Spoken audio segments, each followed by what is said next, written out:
வணக்கம். சென்னை மயிலாப்பூர் நார்த் மாட ஸ்ட்ரீட்ல இருக்கக்கூடிய நற்பவி ஷோரூம்ல ஒரு புது முயற்சி எடுக்குறாங்க. பொம்மைகள நம்ம கொலுப்படியில அழகா வச்சு ஆராதனை பண்றோம் நவராத்திரி நாட்கள்ல. இந்த பொம்மைகள் என்ன கதை சொல்லுது? இந்த பொம்மைகளுக்கு பின்னாடி இருக்கக்கூடிய தாத்பரியம் என்ன?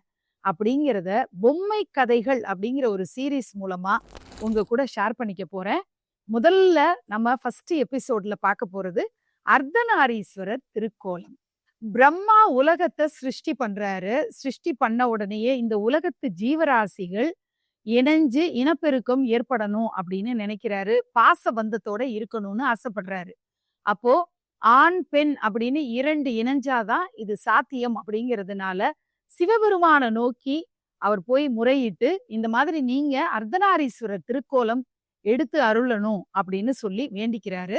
அதனால சிவபெருமான் பார்வதியோடு இணைந்து அர்த்தநாரீஸ்வரரா காட்சி கொடுக்கிறாரு. இதுதான் அர்த்தநாரீஸ்வரர் திருக்கோலம் உருவான கதை. திருச்செங்கோடு அப்படிங்கிற ஊர்ல அர்த்தநாரீஸ்வரர் திருக்கோயில் ரொம்பவே ஃபேமஸ் ஆனது. அந்த கோயிலினுடைய வரலாற தொடர்ந்து நம்ம தெரிஞ்சுக்கலாம். முதல்ல அர்த்தநாரீஸ்வரர் அப்படிங்கிற அந்த பேரை என்ன அர்த்தம் வருது அப்படிங்கிறத பார்க்கலாம். அர்த்த அப்படின்னா பாதின்னு அர்த்தம், நாரி அப்படின்னா பெண் அப்படின்னு அர்த்தம், ஈஸ்வரன்கிறது இறைவனை குறிக்கக்கூடியது. ஒரு பெண்ணோடு இறைவன் இணைந்து உருவானதுதான் அர்த்தநாரீஸ்வரர் அப்படிங்கிற அந்த திருக்கோலம். திருச்செங்கோடு ஸ்தலம் தான் ரொம்ப சிறப்பான ஸ்தலமாக அர்த்தநாரீஸ்வரர் திருக்கோயில் இருக்கக்கூடிய அமைப்பா இருக்கு.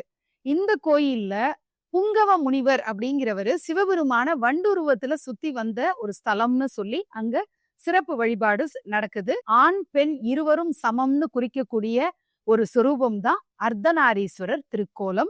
நன்றி.